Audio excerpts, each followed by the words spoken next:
નમસ્કાર દર્શક મિત્રો, @ગુજરાતમાં આપનું સ્વાગત છે।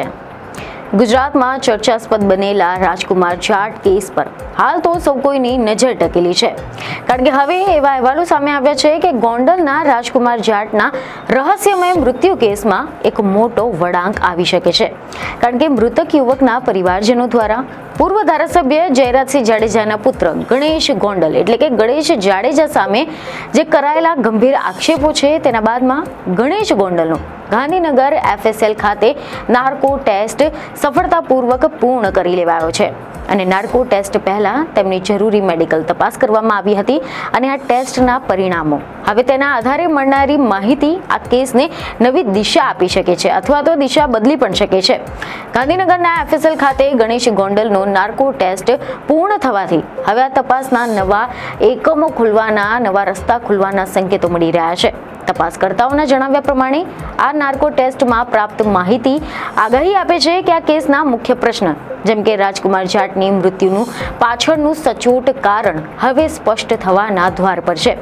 આ નાર્કો ટેસ્ટ થયો છે ગણેશ ગોંડલનો, એ જ વ્યક્તિ જેને લઈને ચર્ચાઓ થઈ રહી છે કે શું તે જાણે છે કે રાજકુમાર જાટના મૃત્યુ વિશેનું રહસ્ય શું છે, શું તે કોઈ છુપાયેલા સત્યને બહાર લાવી શકે છે, શું હવે થશે દૂધનું દૂધ અને પાણીનું પાણી। તમે જણાવી દઈએ કે રાજકુમાર જાટ એક યુવાન, એક પરિવારની આશા અને તેનું મોત થયું, પરંતુ મોતની પાછળનું કારણ આજે પણ મોટો પ્રશ્ન ચિહ્ન બની ગયું છે। શું આ હત્યા હતી, અકસ્માત હતો કે પછી કોઈ મોટી સાજિશ? આ ત્રણેય પ્રશ્નોની વચ્ચે તપાસકર્તાઓ છેલ્લા ઘણા સમયથી ફસાયા હતા અને હવે આ ગૂંચવણનો ઉકેલ લાવવા માટે આખરે હાથ ધરવામાં આવ્યો નાર્કો ટેસ્ટ। નાર્કો ટેસ્ટ એ ગુનાહિત તપાસ માટે એક અત્યંત સંવેદનશીલ અને વૈજ્ઞાનિક પદ્ધતિ છે। આ પદ્ધતિમાં આરોપી કે સંદિગ્ધ વ્યક્તિને સોડિયમ પેન્ટોથિલ જેવી દવા ઇન્જેક્ટ કરવામાં આવે છે અને આ દવાના કારણે વ્યક્તિની જાગૃતિનું સ્તર ઘટી જાય છે અને તે ટ્રાન્સ સ્ટેટમાં અથવા તો અર્ધબેભાનની સ્થિતિમાં આવી જાય છે। જ્યારે વ્યક્તિ આ સ્થિતિમાં હોય ત્યારે તેના મનમાં વિચારવાની, તર્ક કરવાની કે પછી ખોટું બોલવાની ક્ષમતા ઘટી જતી હોય છે અને આના પરિણામે વ્યક્તિ સામાન્ય રીતે જાણે અજાણે સાચી માહિતી આપી દે છે, પણ આ કોર્ટમાં સીધો પુરાવો નથી માનવામાં આવતો, પરંતુ તપાસ માટે એક મહત્વપૂર્ણ ટૂલ માનવામાં આવે છે। આ સમગ્ર પ્રક્રિયા સિનિયર તબીબો અને અધિકારીઓની હાજરીમાં કરવામાં આવે છે, પરંતુ આ ટેસ્ટના પરિણામો કોર્ટમાં સીધા પુરાવા તરીકે સ્વીકાર્ય નથી। જોકે જો કોઈ નાર્કો ટેસ્ટ દરમિયાન મેળવેલી માહિતીના પરિણામે નવા પુરાવા અથવા તો આ કેસને લગતી સામગ્રી મળી શકે છે તો તે ભારતીય પુરાવા અધિનિયમ 1872ની કલમ 27 હેઠળ સ્વીકાર્ય છે અને આ જ ટેસ્ટથી મળેલી માહિતી હવે રાજકુમાર જાટના કેસને એક નવી દિશા આપી શકે છે। એવા સમાચાર સામે આવ્યા છે કે ગાંધીનગરમાં FSL ખાતે ગણેશ ગોંડલના નાર્કો ટેસ્ટની પ્રક્રિયા પૂર્ણ થયા બાદ હવે તપાસકર્તાઓ તમામ ડેટા, પૂછપરછના નિવેદનો અને નાર્કો ટેસ્ટમાંથી મળી આવેલી માહિતીનું વિશ્લેષણ કરી રહ્યા છે। મળતી માહિતી પ્રમાણે આગામી એકાદ બે દિવસમાં આ કેસનો અંતિમ તપાસ રિપોર્ટ તૈયાર કરી દેવામાં આવશે અને આ રિપોર્ટ કાયદાકીય માપદંડોને ધ્યાનમાં રાખીને બનાવવામાં આવી રહ્યો છે। આ કેસની ગંભીરતાને જોતા તૈયાર કરાયેલો આ સંપૂર્ણ તપાસ રિપોર્ટ 15મી ડિસેમ્બરના રોજ હાઈકોર્ટ સમક્ષ સબમિટ કરવામાં આવશે। જો કે આ કેસમાં સૌથી ચોંકાવનારો વળાંક એ પણ આવ્યો છે કે હવે રાજકુમાર જાટના પિતાના નાર્કો ટેસ્ટની માંગ થઈ રહી છે। તો હવે આ માંગ શું સૂચવે છે? શું આ તપાસમાં કોઈ નવી માહિતી મળી શકે છે? શું પિતાએ કંઈક એવું કહ્યું છે કે જે 2-3 દિશામાં શંકા ઊભી કરી રહ્યું છે કે પછી શું આ કેસમાં નવા એંગલ ઉમેરાયા છે? આ બધા જ સવાલોને લઈને જનતા હોય કે મીડિયા બધા જ આ કેસની હવે આગળની દિશા પર નજર રાખી રહ્યા છે। મહત્વનું છે કે મૃતક રાજકુમાર જાટના પરિવારજનોએ આ બનાવ અકસ્માત નહીં પરંતુ હત્યા ગણાવીને ગોંડલના પૂર્વ ધારાસભ્ય જયરાજસિંહ જાડેજા અને તેના પુત્ર ગણેશ જાડેજા પર ગંભીર આક્ષેપો કર્યા હતા। આ મામલે રાજકોટની જ્યુડિશિયલ મેજિસ્ટ્રેટ કોર્ટમાં નાર્કો ટેસ્ટ કરાવવા માટે અરજી કરવામાં આવી હતી અને આ અરજીના જવાબમાં ગણેશ જાડેજાએ કોર્ટ સમક્ષ નાર્કો ટેસ્ટ કરાવવા માટે સહમતિ પણ આપી હતી, જેના આધારે હવે કોર્ટે નાર્કો ટેસ્ટ કરાવવા માટે હુકમ કર્યો હતો।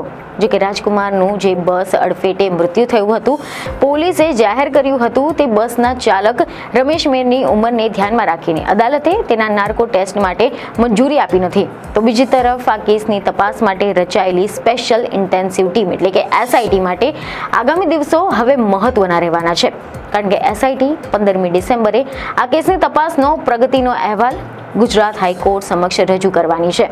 આ રિપોર્ટમાં શું નવા ખુલાસા થાય છે, પોલીસ તપાસમાં કઈ દિશામાં આગળ વધી શકે છે, તેના પર સમગ્ર રાજ્યના કાયદાકીય અને રાજકીય જાણકારોની નજર ટકેલી છે. હવે આપણે એક નજર કરીશું કે શું હતી આ સમગ્ર ઘટના.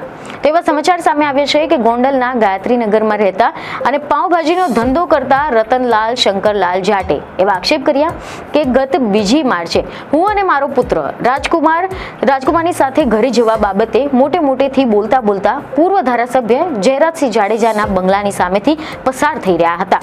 એ દરમિયાન તેઓએ અમને અટકાવીને ગણેશ જાડેજા તથા 7 થી 10 માણસોએ માર માર્યો હતો. બાદમાં અમે બંને ઘરે જતા રહ્યા હતા. જોકે બાદમાં ખોટી રીતે માર મારવામાં આવ્યો હોવાથી પુત્ર રાજકુમારે એ દિવસે રાત્રે ફરી એકવાર પૂર્વ ધારાસભ્યના બંગલે ફરિયાદ કરવા ગયા હતા, પરંતુ તેના બાદમાં તે રહસ્યમય રીતે ગુમ થઈ ગયો હતો. આ બાબતે સ્થાનિક ગોંડલની પોલીસને જાણ કરવામાં આવી હતી. ત્યારબાદ રાજકોટ એસપીની લેખિત ફરિયાદ અરજી આપી હતી અને એના પછી ગોંડલ પોલીસે તપાસ હાથ ધરી હતી. આ દરમિયાન પોલીસને 3 માર્ચ 2025ના રોજ મધ્યરાત્રિએ 3:01 વાગ્યાની આસપાસ કુવાડવા નજીક વાહનની અડફેટે ઈજા પામ્યા બાદ મૃત્યુ પામેલા અજાણ્યા યુવાન અને ગોંડલના લાપતા યુવાન વચ્ચે સામ્યતા જણાતા એ દિશામાં તપાસ હાથ ધરી હતી. જેના પછી મૃત્યુ પામનાર યુવક રાજકુમાર હોવાનું સામે આવતા આ કેસમાં મોટો વળાંક આવ્યો હતો. રાજકુમાર જાટના મૃત્યુને લઈને શરૂઆત સુધીમાં 2 મોટા પ્રશ્નએ માથું ઉંચક્યું છે કે શું આ એક અકસ્માત હતો કે પછી હત્યા.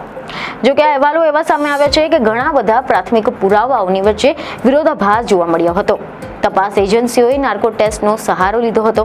ગણેશ ગોંડલના નાર્કો ટેસ્ટથી જે માહિતી મળી છે તે હવે આ બંને શક્યતાઓમાંનું એક દિશાનું સ્વરૂપ સાબિત થઈ શકે છે, જેથી હવે આવતા કેટલાક દિવસો રાજકુમાર જાટના કેસ માટે અત્યંત નિર્ણાયક રહેશે. સૂત્રો જણાવે છે કે નાર્કો ટેસ્ટના આધારે અનેક મહત્વપૂર્ણ માહિતી સામે આવી શકે છે, જે કેસને નાવ ક્લિયરર ડાયરેક્શન તરફ આપી શકે છે, જેથી હવે 15મી ડિસેમ્બરનું હાઈકોર્ટ સત્રના કેસના આગળના તમામ પગલાં નક્કી કરશે. રાજ્યભરમાં આ કેસને લઈને નાગરિકો, કાનૂની નિષ્ણાતો અને તપાસ એજન્સીઓની નજર હવે આ તારીખ પર ટકેલી છે. તો હવે આ અંગે તમારું શું કહેવું છે તે અમને કમેન્ટમાં જરૂરથી જણાવજો. બીજને ખબર સાથે ફરી મળીશું. ધન્યવાદ.